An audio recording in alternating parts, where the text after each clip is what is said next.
Goldsmith at 8:00 p.m. As with all UniverCity events, these are free, open to the public, and guaranteed to make you wiser and happier, or your time will cheerfully be refunded to you at the end of the line. U.S. Poet Laureate Billy Collins is the author of 6 books, and 3 of these have broken sales records for poetry in the United States. I know that's not a lot, but it does break sales records for poetry in the United States. His work has been published in Poetry Magazine, American Poetry Review, American Scholar, Harper's, Paris Review, and The New Yorker. He has received fellowships from the New York Foundation for the Arts, the National Endowment for the Arts, and the Guggenheim Foundation. And in 1992, he received a ferocious-sounding award when he was chosen by the New York Public Library to serve as Literary Lion. Born at 11:57 p.m. on a night during the 20th century, Collins is professor at Lehman College of City University of New York, and he lives in Somers, New York now. His poems often start out light and take a turn toward enlightenment. Collins has said that he considers humor, quote, a door into the serious. His readings are renowned for their calm, sustaining wisdom, and deadpan humor. Deadpan. The Oxford English Dictionary defines deadpan as expressionless, impassive, unemotional, detached, impersonal. Although deadpan can be used to simply mean unemotional, it is most often heard in the context of humor or joke-telling, where a deadpan, mock-serious delivery often amplifies the effect of a good joke. The word deadpan has theatrical origins, first appearing in the New York Times in 1928 in an article citing actor Buster Keaton as the quintessential deadpan comic. It was frequently used in the show business daily variety around that time. The essence of deadpan comes in the use of pan, which was theatrical slang for face, reflecting the use of pan to mean skull, found in writing as early as 1330.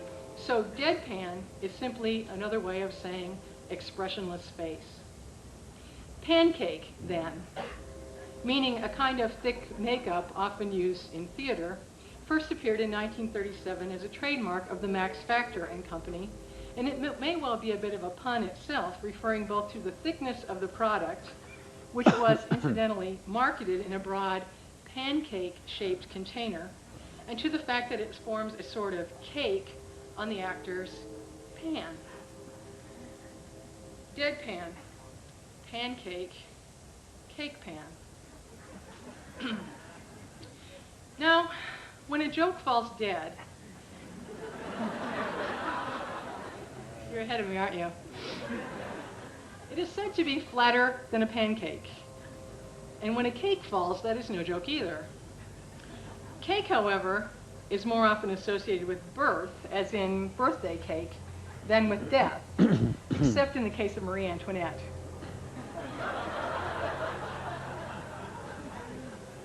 Cakes come in contradictory forms, such as cake of mud or cake of soap.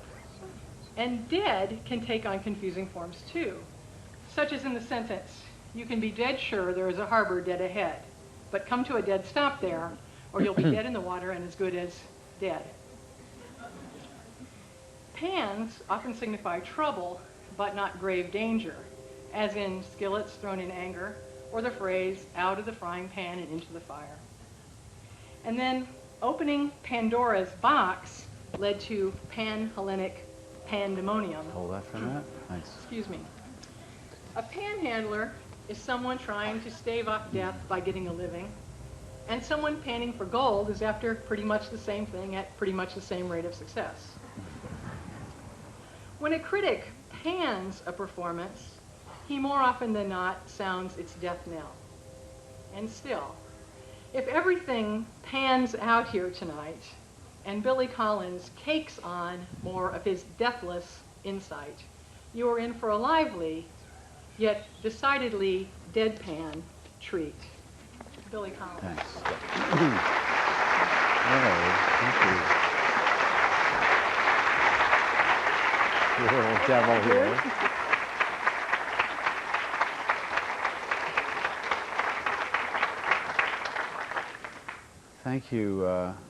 Thank you, Ray, for sharing those free associations with us. Now we're on. Thank you. I'm like a deer in the headlights here, but I'll trust that you'll. Whenever I read where the lights are so bright that I can't see anybody, I start to, as the reading goes on, I think they're leaving one by one. And then when they bring the lights up, they'll just be my uncle or somebody.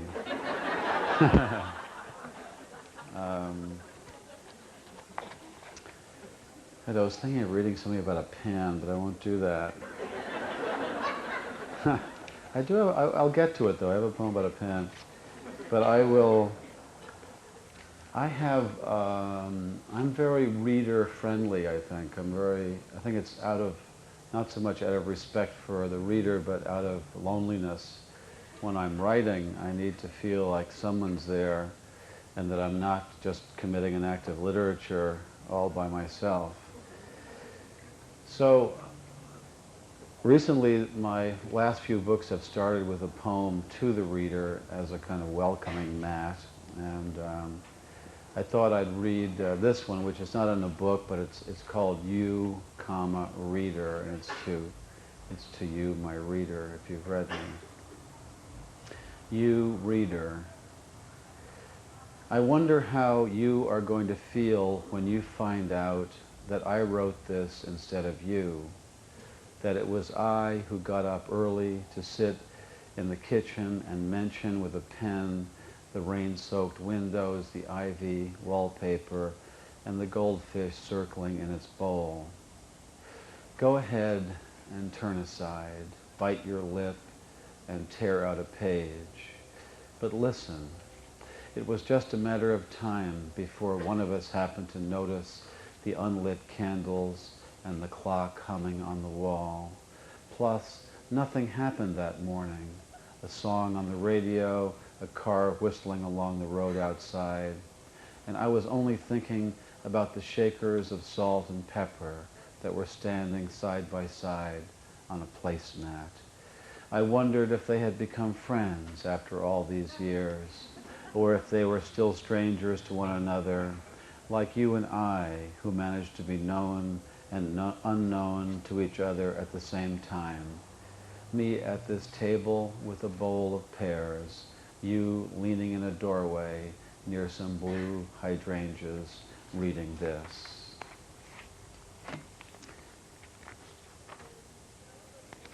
This is a poem called, I don't know, do you know what a lanyard is? That's a kind of, I don't know if that's a totally outdated term or not. How about this for product placement?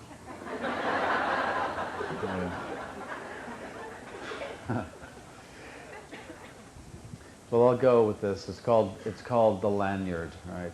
The lanyard.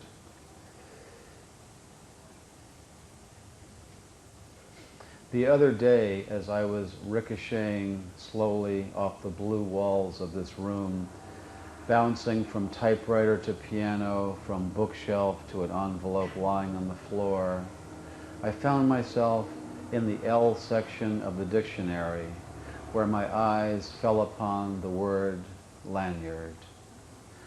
No cookie nibbled by a French novelist could send one more suddenly into the past.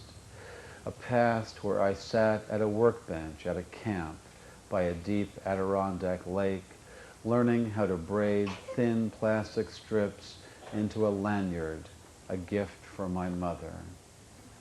I had never seen anyone use a lanyard or wear one, if that's what you did with them. But that did not keep me from crossing strand over strand again and again until I had made a boxy red and white lanyard for my mother. She gave me life and milk from her breasts, and I gave her a lanyard.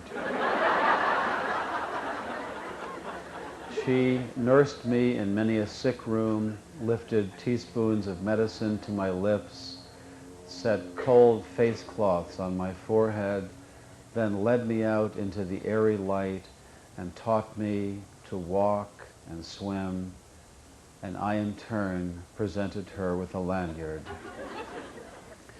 Here are thousands of meals, she said, and here is clothing and a good education. And here is your lanyard, I replied, which I made with a little help from a counselor. Here is a breathing body and a beating heart, strong legs, bones and teeth, and 2 clear eyes to read the world, she whispered. And here, I said, is the lanyard I made at camp.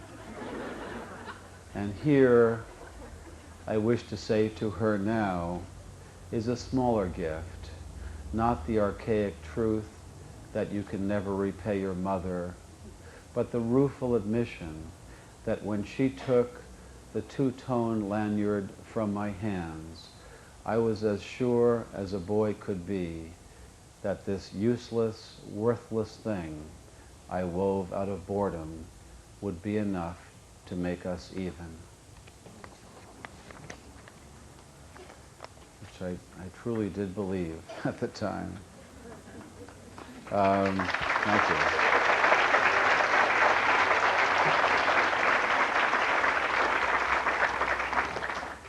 I'll just assume those applause are for my mother, and they're not, poor dear, they're not for me. This is a poem with a little, it refers to another poem. The other poem is a Yeats poem called The Wild Swans at Cool. It's the poem in which Yeats sees all these swans on the water and he starts to count them. And he gets to 59 and then all the swans take off. And I usually in the morning take a walk around this reservoir with the dog, and there are often swans out there, and I usually count them. And for a while I just thought, well, Yeats counted them, so I should count them. It's part of like a poet's, he did it, or what's the harm, you know, just feel a little bit more like Yeats. And then I got a sense of what he might have been doing, very guesswork, but because swans are notorious for kind of hooking up for a long period of time, when I would come up with an even number, I would feel kind of good, like everyone was paired off, you know, they're all like had their mates out there. And if I came up with an odd number, it would seem like, you know, I'd look out there to see which one was like the crazy bachelor or the, you know, the widow, or, you know, so I was a little unsettled to have an odd number. But that's the little reference. But the poem is really about the word genius, and it tries to trace kind of the evolution of how the word genius changes as we go along in our education. Genius. Genius was what they called you in high school if you tripped on a shoelace in the hall and all your books went flying. Or if you walked into an open locker door, you would be known as Einstein, who imagined riding a streetcar into infinity. Later, genius became someone who could take a sliver of chalk and squire pi 100 places out beyond the decimal point. Or someone painting on his back on a scaffold, or a man drawing a water wheel in a margin, or spinning out a little night music. But earlier this week on a wooded path, I thought the swans afloat on the reservoir were the true geniuses, the ones who had figured out how to fly and how to be both beautiful and brutal and how to mate for life. 24 geniuses in all, for I numbered them as Yeats had done, deployed upon the calm, crystalline surface. 48, if we count their white reflections, or an even 50 if you want to throw in me and the dog running up ahead, who were at least smart enough to be out there that morning, she sniffing the ground, me with my head up in the light morning breeze. And here's a poem that I'm just kind of, I hope I can read it because it's not quite finished, I'm just jotting, part of it's written and part of it's typed, so I hope I can get through it. It's called evil. Evil. One evening long ago, the two monkeys sitting on either end became tired of always having to cover their ears and mouth with their paws. So they quietly slid down from their tree stumps and loped off into the villainous world, one with his arm around the other. And that left one monkey alone in the middle, our hands still clasped over his eyes as the moon came up and fell and rose and now is falling again. Sometimes the darkness and the silence becomes too much to bear, and his thin lips part, and he asks, "Are you both still there?" But he asks softly, as you might in prayer.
That's just making a mess of the limerick.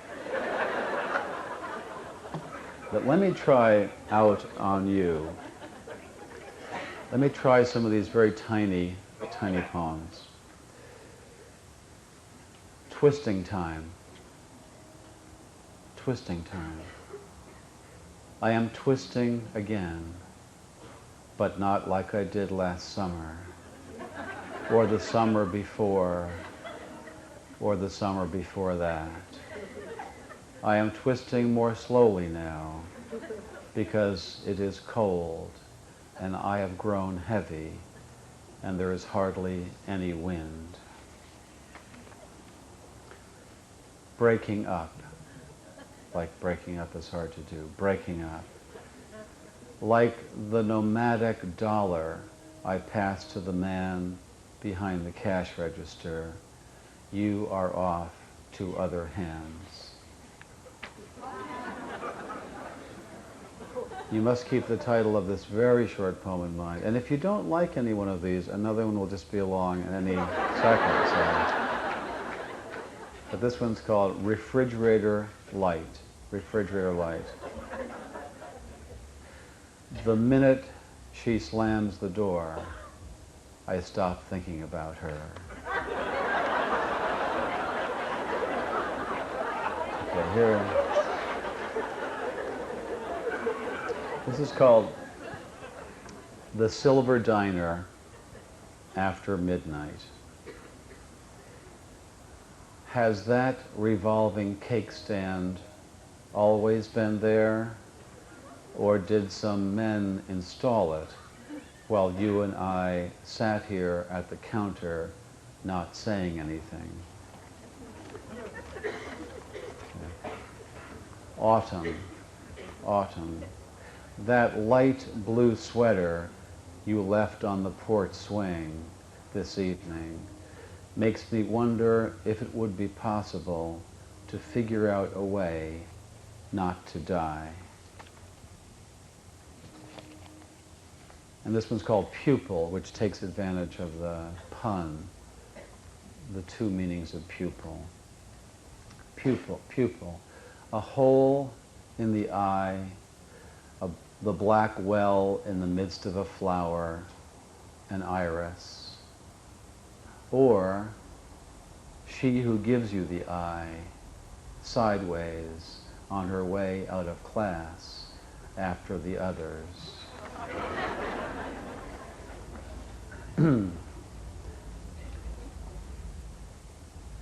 This is called Rca Victor. It's about the dog. Do you know what that dog's name is? Nipper, very good. Rca Victor. The dog sits by the Victrola, his head cocked, listening to the voice of his master and thinking, how different he looks today. Smaller, like a box, and his head an ornate megaphone. Where are the legs he needs to walk me? Where are the hands that throw my ball? The dog wonders and begins to shiver. And I'll give you maybe one more of these little ones called Cohen in the Rain. You want to know the sound of one hand clapping? It is the same as the sound of the other hand holding the umbrella, only slightly louder. So those are, all right, so those are those. Now you have to listen to longer, spoiling you with this. I have to listen to longer poems now.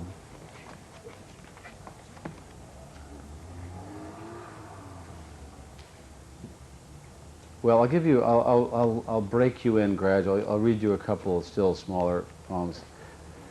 This is something that you hear on the radio a lot. I mean, you hear versions of this. It's called Surprise. This, according to the voice on the radio, the host of a classical music program, no less. This is the birthday of Vivaldi. He would be 325 years old today, quite bent over, I would imagine, and not able to see much through his watery eyes. Surely he would be deaf by now, the clothes flaking off him, hair pitiably sparse. But we would throw a party for him anyway, a surprise party, where everyone would hide behind the furniture to listen for the tap of his cane on the pavement and the sound of his dry, persistent cough. That's little Vivaldi. I just always picture these when they say that he'd be that old. I always picture them instantly at that age. Well, I'll read another short one later, but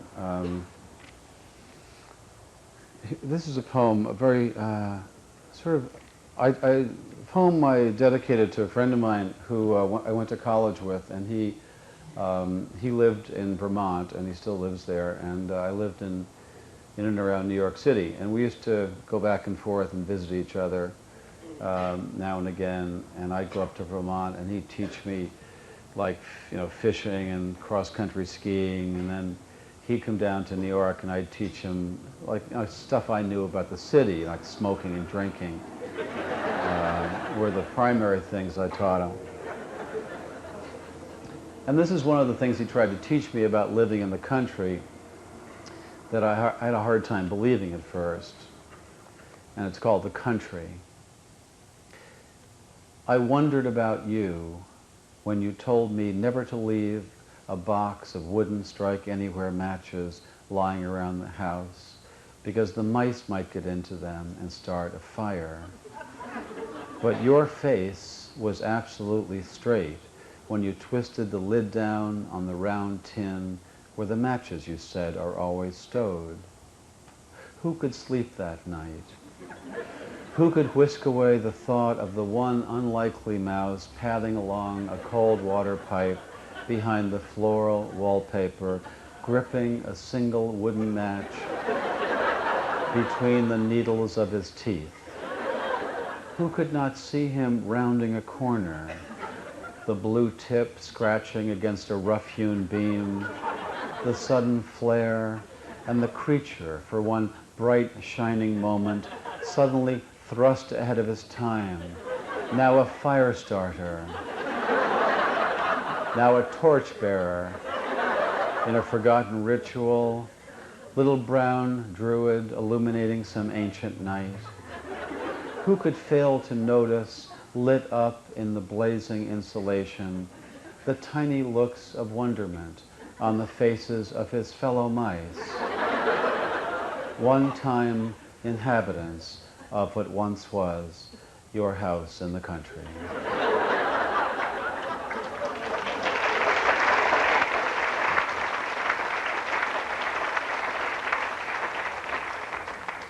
Thank you. This poem is about a fairly common experience of getting a song stuck in your head for the day or the week or whatever. But as you know, there is a kind of direct ratio between the badness of the song and its Velcro-like power to stick in your head. They say that you can, there are various folk remedies that have developed for this affliction. And one of the most common is that you can, if you play a good song over and over again, you can blow out the bad song. But I find that this just annoys the bad song. And the bad song just digs in, because you have to, there is one song, though, there's a song called My Bucket's Got a Hole in It that will destroy any song in its path. For some reason or other. And the title of the poem is More Than a Woman. More Than a Woman. Originally it was called Fill Me Up, Buttercup, but now...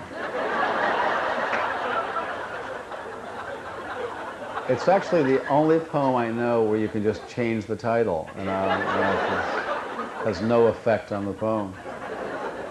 Anyway, More Than a Woman. Ever since I woke up today, a song has been playing uncontrollably in my head, a tape looping over the spools of the brain, a rosary in the hands of a frenetic nun, mad fan belt of a tune. It must have escaped from the radio last night on the drive home and tunneled while I slept from my ears to the very center of my cortex. It is a song so cloying and vapid, I won't even bother mentioning the title. But on it plays as if I were a turntable covered with dancing children and their spooky pantomimes, as if everything I had ever learned was slowly being replaced by its slinky chords and the puffballs of its lyrics. It played while I watered the plant and continued when I brought in the mail and fanned out the letters on a table. It repeated itself when I took a walk and watched from a bridge brown leaves floating in the channels of a current. In the late afternoon, it seemed to fade, but I heard it again at the restaurant when I peered in at the lobsters lying at the bottom of an illuminated tank which was filled to the brim with their copious tears. And now, at this dark window in the middle of the night, I am beginning to think I could be listening to the music of the spheres, the sound no one ever hears because it has been playing forever. Only the spheres are colored pool balls, and the music is oozing from a jukebox whose lights I can just make out through the clouds. Here's a poem I will play or sing. A little poem for, we were talking about dogs tonight, and this is a little poem for my dog. The poem is called Dharma, which is not that, I wouldn't inflict that name on a dog, but it's not even on a dog. But the poem is called Dharma. The way the dog trots out the front door every morning without a hat or an umbrella, without any money or the keys to her doghouse, never fails to fill the saucer of my heart with milky admiration. Who provides a finer example of a life without encumbrance? Thoreau in his curtainless hut with a single plate and a single spoon, Gandhi with his staff and his knotted diapers. Off she goes into the material world with nothing but her brown coat and her modest blue collar, following only her wet nose, the twin portals of her steady breathing, followed only by the plume of her tail. If only she did not shove the cat aside every morning and eat all his food. What a model of self-containment she would be. What a paragon of earthly detachment. If only she were not so eager for a rub behind the ears, so acrobatic in her welcomes. If only I were not her God. I stole that last line from Kenneth Burke, who said that dogs, he thought dogs were the luckiest creatures on earth because they got to live with their gods, for better or worse, or their devils, I guess, in some cases. Here's a more formal poem. It's called Sonnet, and it refers to kind of the inventor of the sonnet, or at least someone who got the sonnet in good enough shape so it could be exported into England. Petrarch, the Italian poet, medieval poet. And Petrarch kind of fine-tuned the sonnet, and he dedicated all of his sonnets, his love sonnets, to a woman he called Laura. And I just call my poem Sonnet. All we need is 14 lines. Well, 13 now. And after this one, just a dozen, to launch a little ship on love's storm-tossed seas, then only 10 more left like rows of beans. How easily it goes, unless you get Elizabethan and insist the iambic bongos must be played, and rhymes positioned at the ends of lines, one for every station of the cross. But hang on here while we make the turn into the final 6, where all will be resolved, where longing and heartache will find an end, where Laura will tell Petrarch to put down his pen, take off those crazy medieval tights, blow out the lights, and come at last to bed.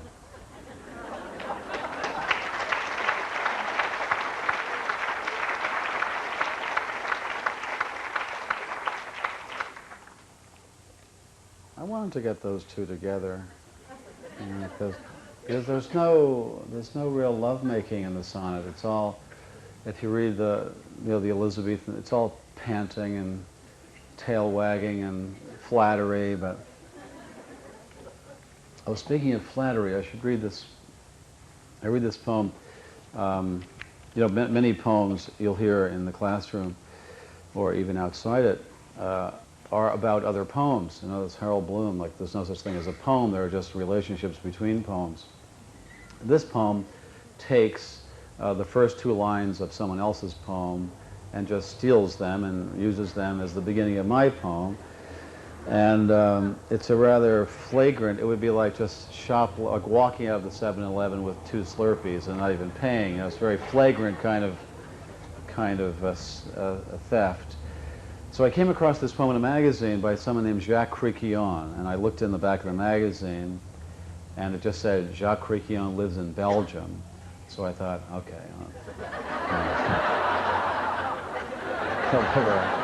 I'll never know.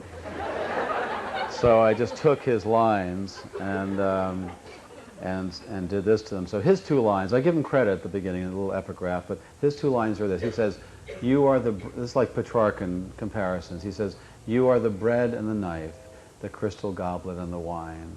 And I called my poem Litany, and I just restarted his poem. Litany. You are the bread and the knife, the crystal goblet and the wine. You are the dew on the morning grass and the burning wheel of the sun. You are the white apron of the baker and the marsh bird suddenly in flight. However, you are not the wind in the orchard, the plums on the counter, or the house of cards. And you are certainly not the pine-scented air. There is no way you are the pine-scented air. It is possible that you are the fish under the bridge, maybe even the pigeon on the general's head, but you are not even close to being the field of cornflowers at dusk. And a quick look in the mirror will show that you are neither the boots in the corner nor the boat asleep in its boathouse. It might interest you to know, speaking of the plentiful imagery of the world, that I am the sound of rain on the roof. I also happen to be the shooting star, the evening paper blowing down an alley, and the basket of chestnuts on the kitchen table. I am also the moon in the trees and the blind woman's teacup. But don't worry, I am not the bread and the knife. You are still the bread and the knife. You will always be the bread and the knife, not to mention the crystal goblet and somehow the wine.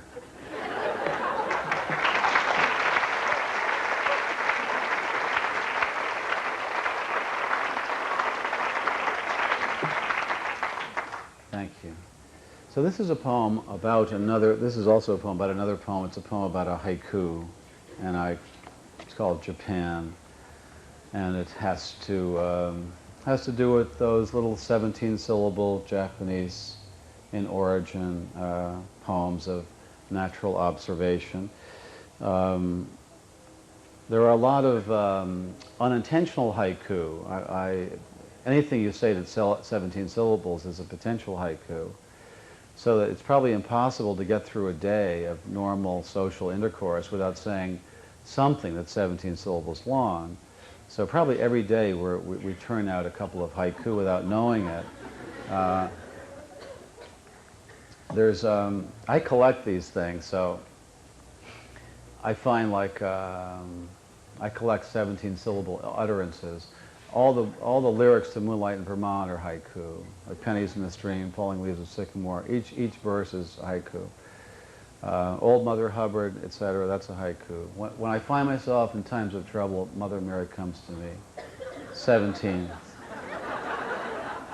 They're all over the place.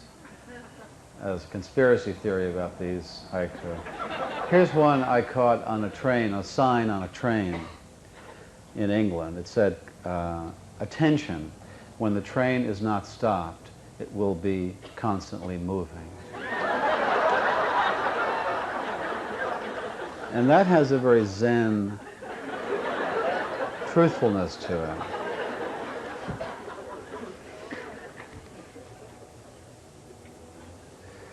The poem is called Japan.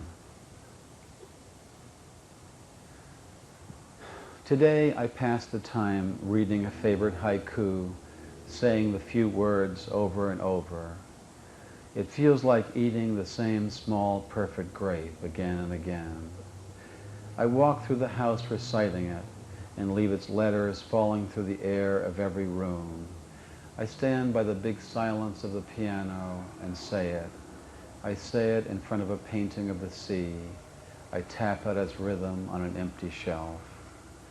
I listen to myself saying it, then I say it without listening, then I hear it without saying it. And when the dog looks up at me, I kneel down on the floor and whisper it into each of his long white ears.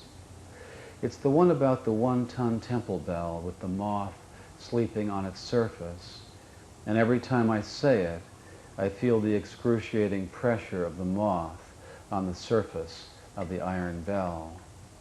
When I say it at the window, the bell is the world, and I am the moth resting there. When I say it into the mirror, I am the heavy bell, and the moth is life with its papery wings. And later, when I say it to you in the dark, you are the bell, and I am the tongue of the bell, ringing you, and the moth has flown from its line and moves like a hinge in the air above our bed.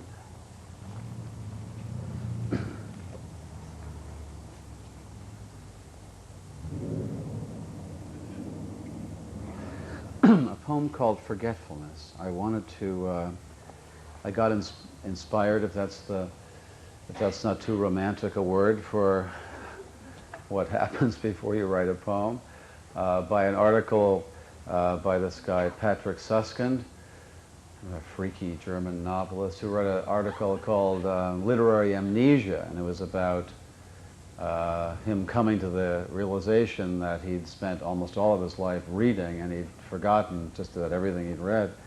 So I started writing a poem about just forgetting what you read, and it led to other kinds of forgetting.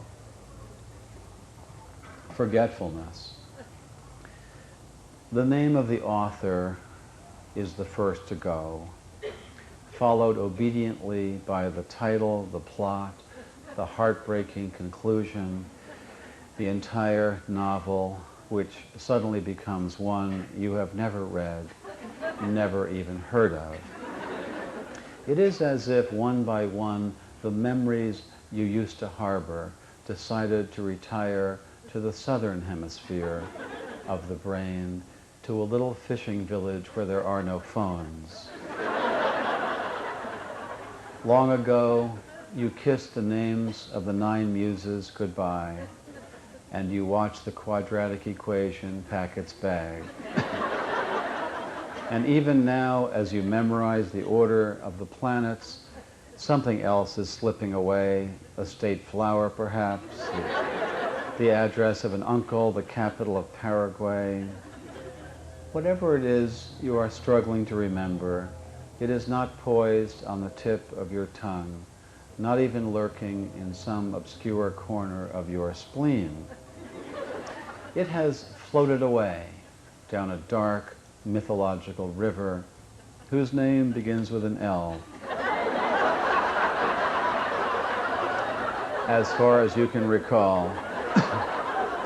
Well, on your own way to oblivion, where you will join those who have forgotten even how to swim and how to ride a bicycle.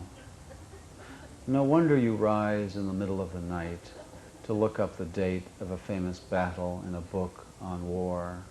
No wonder the moon in the window seems to have drifted out of a love poem that you used to know by heart.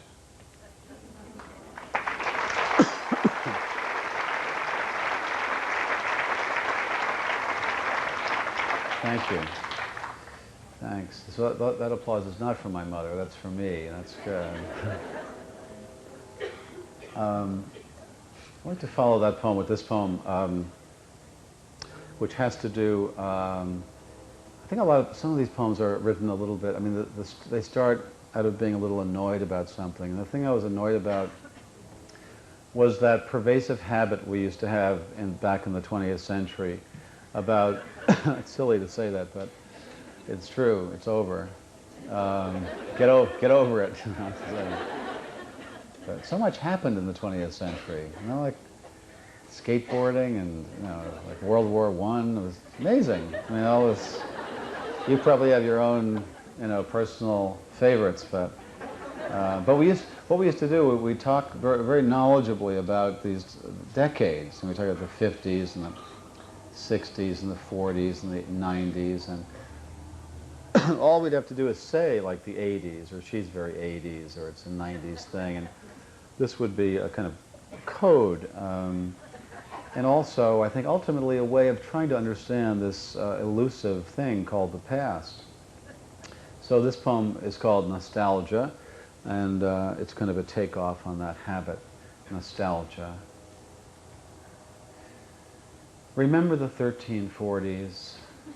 We were doing a dance called the catapult. You always wore brown, the color craze of the decade. And I was draped in one of those capes that were popular, the ones with unicorns and pomegranates and needlework. Everyone would pause for beer and onions in the afternoon. And at night, we would play a game called Find the Cow.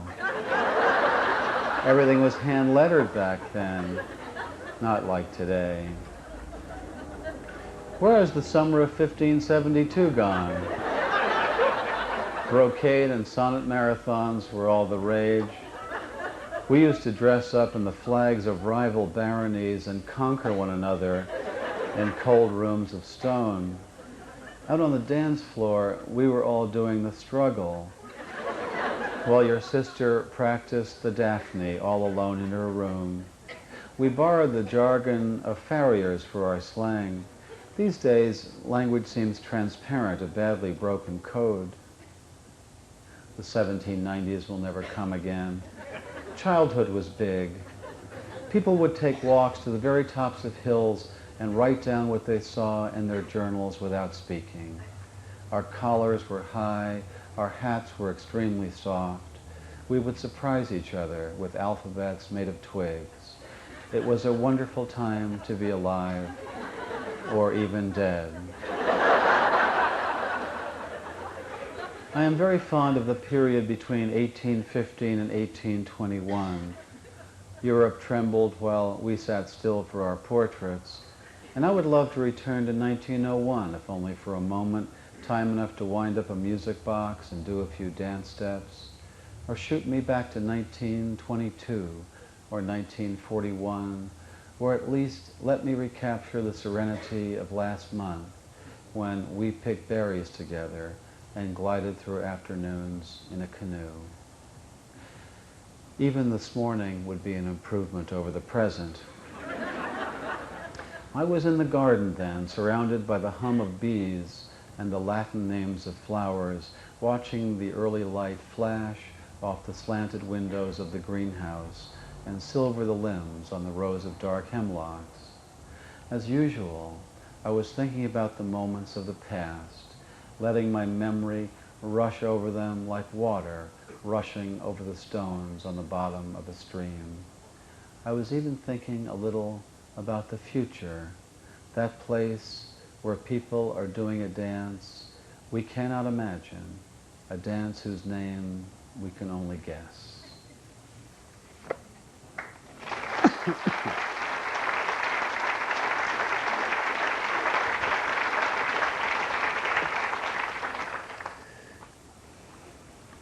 Thank you. This is a poem called Love, and it's a poem of very simple description that was written very quickly. And often, I suppose one dimension of writing is, you would call maybe the sketcher's dimension, where, you know, if you had a charcoal pen or whatever, you just want to get it down. You see, you know, like a contour drawing. And this was something I witnessed, and I just literally just wanted to record it in some way. And it's called Love. The boy at the far end of the train car kept looking behind him as if he were afraid or expecting someone. And then she appeared in the glass door of the forward car, and he rose and opened the door and let her in. And she entered the car carrying a large black case in the unmistakable shape of a cello. She looked like an angel with a high forehead and somber eyes, and her hair was tied up behind her neck with a black bow. And because of all that, he seemed a little awkward in his happiness to see her, whereas she was simply there, perfectly existing as a creature with a soft face, who played the cello. And the reason I am writing this on the back of a manila envelope, now that they have left the train together, is to tell you that when she turned to lift the large, delicate cello onto the overhead rack, I saw him looking up at her and what she was doing, the way the eyes of saints are painted when they are looking up at God, when he is doing something remarkable, something that identifies him as God. This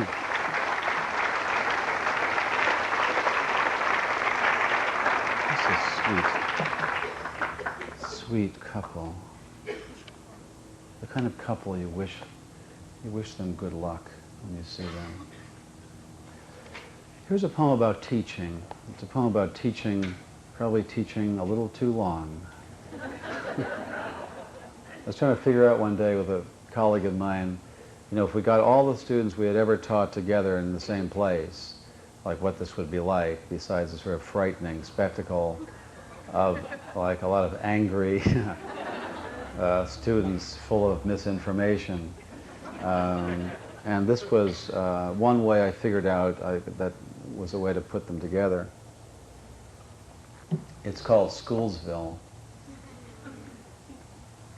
Glancing over my shoulder at the past, I realize the number of students I have taught is enough to populate a small town. I can see it, nestled in a paper landscape, chalk dust flurrying down an evening, in winter, nights dark as a blackboard. The population ages but never graduates. On hot afternoons, they sweat the final in the park, and when it's cold, they shiver around stoves, reading disorganized essays out loud. A bell rings on the hour, and everybody zigzags into the streets with their books. I forgot all their last names first and their first names last in alphabetical order. But the boy who always had his hand up is an alderman and owns the haberdashery.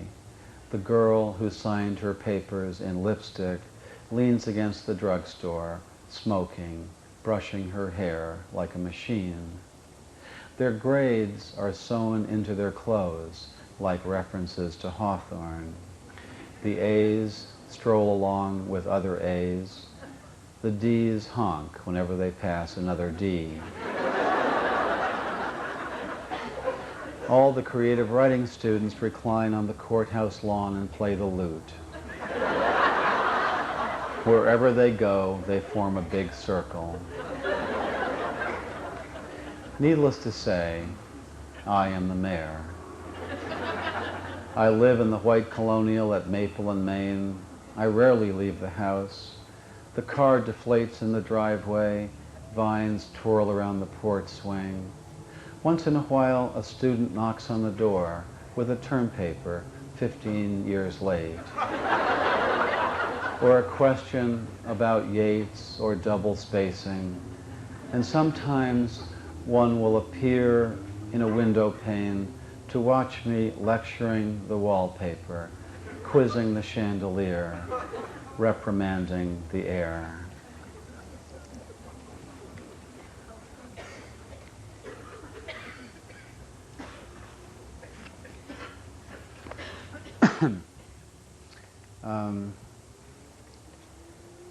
This is all gold, basically, so it's sort of hard to know where exactly to dig in here. I like poems with helpful titles. One of my favorite titles is by Thomas Gray, the English poet, it's called Ode on the Death of a Favorite Cat Drowned in a Tub of Goldfishes. Now, I don't know about you, but that gets me right away. It's enough to get me going. And I found a great title. A woman named Charlotte Smith, she was a contemporary of Wordsworth, wrote a poem around 1805 or something, and the title is On Being Cautioned Against Walking on a Headland Overlooking the Sea because it was frequented by a lunatic. The poem's not very good, but... So this is at least a little helpful, maybe. It's called I Chopped Some Parsley While Listening to Art Blakey's version of Three Blind Mice. So you have some information already. And I start wondering how they came to be blind. If it was congenital, they could be brothers and sisters. And I think of the poor mother brooding over her sightless young triplets. Or was it a common accident? All three caught in a searing explosion, a firework perhaps. If not, if each came to his or her blindness separately, how did they ever manage to find one another?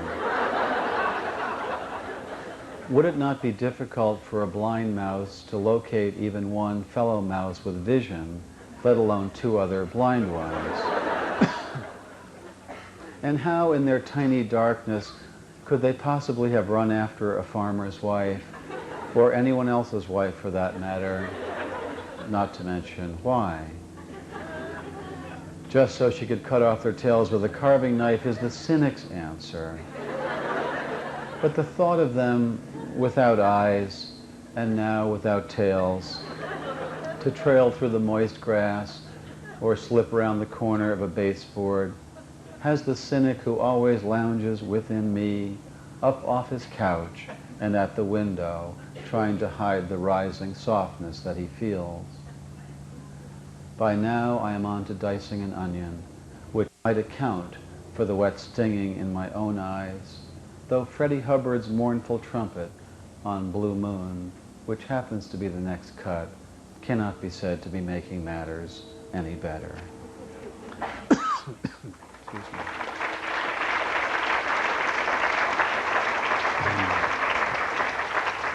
This is such a good audience, I'm having too good a time. I should stop because these bells are going to go off any minute, I just noticed. Excuse me. I'm going to end with this poem, if I can get it in before the bells. It's called, mostly poets write about death. This is what we do for a living. It's our job description is write about death. Look out the window, learn the names of flowers, write about death. If you have a birthday you can divide by 10, you have to write a poem about death. So a lot of poems on turning 50 and 30 and 40 and whatever. So I tried to make a little fun of that. This poem I think I got carried away with it in a bit, but it's called On Turning 10. On turning 10. The whole idea of it makes me feel like I'm coming down with something worse than any stomach ache or the headaches I get from reading in bad light, a kind of measles of the spirit, a mumps of the psyche. You tell me it is too early to be looking back, but that is because you have forgotten the perfect simplicity of being one and the beautiful complexity introduced by two. But I can lie on my bed and remember every digit. At 4, I was an Arabian wizard. I could make myself invisible by drinking a glass of milk a certain way. At 7, I was a soldier. At 9, a prince.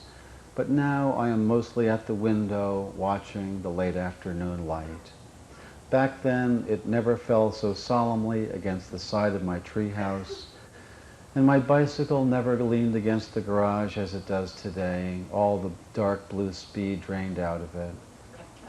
This is the beginning of sadness, I say to myself, as I walk through the universe in my sneakers. It is time to say goodbye to my imaginary friends, time to turn the first big number. It seems only yesterday I used to believe there was nothing under my skin but light. If you cut me, I would shine.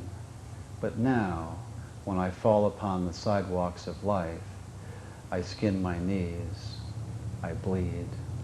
Thank you.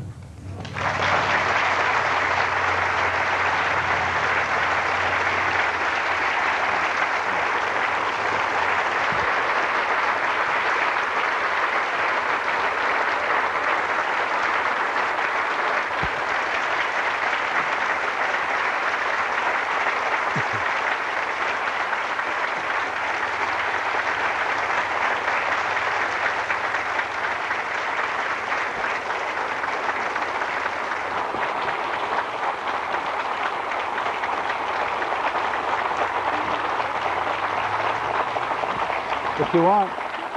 Okay. This is go in peace, or if you have a question you want to ask a peaceful question of me. Or could you put the house lights up a little bit so I can see put the beautiful faces to these applause? But if you, there is a kind of built-in little question and answer session. If you have any questions, I'd be glad to, you could be completely satisfied. I wouldn't blame you, but if you had, but if you had any lingering curiosities, I would try to satisfy them. It's very hard to see, but. Could you read 9/11? No. It's not called 9/11, but I did write a poem for that occasion under congressional pressure. It's called The Names, is the poem I think you're thinking about. And I think actually Pinsky wrote 9/11. He's the former poet laureate.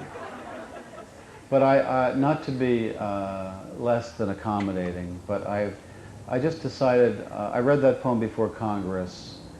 There was a joint session of Congress in New York on September 6th at Federal Hall where George Washington was inaugurated, and I stood actually on the slab that George Washington stood on, and his Bible was there. It was quite moving.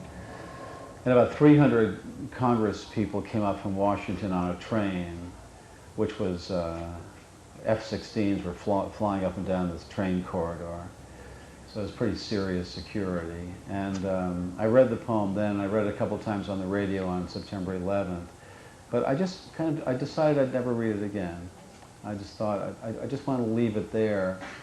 And I don't want to make it part of my repertory or whatever. I hope you understand. I just thought I'd leave it in its place there. So, no.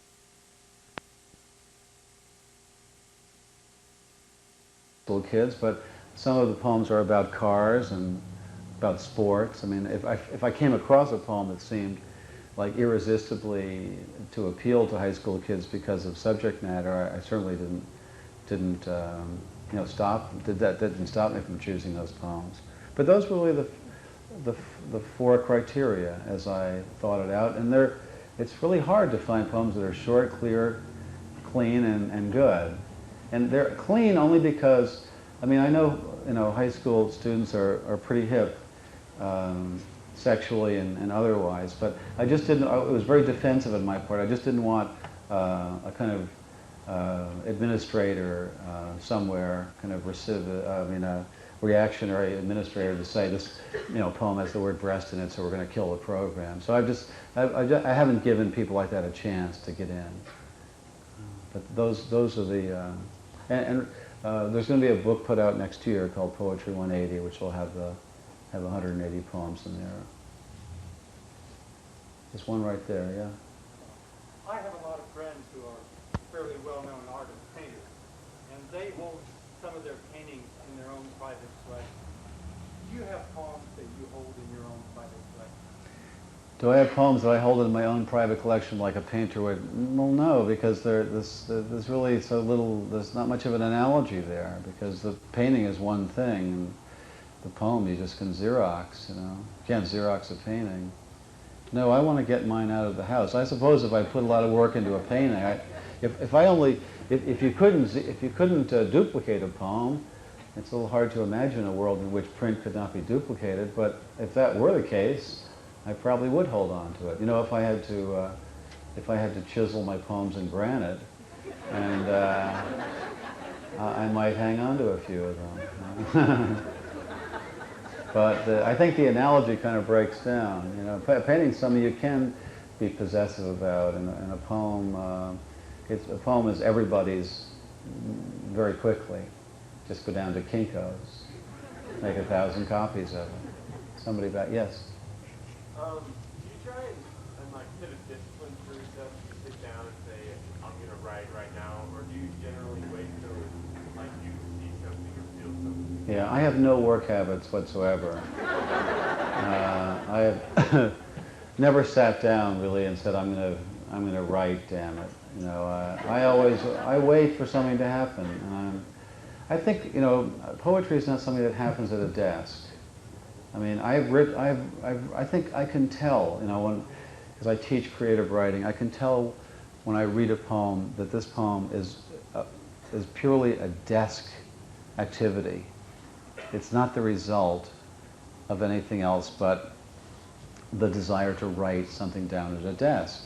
And I think poems that move me are the desk work is kind of the final result of vigilance, of paying attention to what's around you, to looking at the world in a certain way. So you know, Frost says you can't fret a poem into being. So I wait until something happens and I sit down and write. And that usually happens in, you know, driving or taking a walk or something away from the desk. So I'm a very bad role model as far as writing discipline goes. But it's very idiosyncratic. I mean, some writers sit down in the morning and they go to work, you know, and especially novelists, you sort of have to go to work. But, you know, Max Beerbaum, the American humorist, once said that the hardest part of being a poet was knowing what to do with the other 23 and a half hours of the day. So it's not really a labor-intensive activity. Maybe one or two more if there are any questions. There's one there, yeah.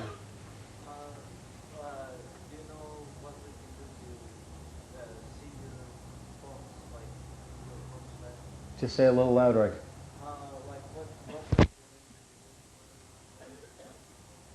Oh, what I'm reading from. Well, the new book is called, I don't know if they have it. The new book is called 9 Horses. It's got a picture, it's kind of a cool looking cover, I think. It's got a picture of 9 horses on the cover. And that just came out last week, actually, so that's all new poems. And then the other book is called Sailing Alone Around the Room, and that's selected poems. So that has like poems from many books. Yeah. $14.95, Random House. One last question?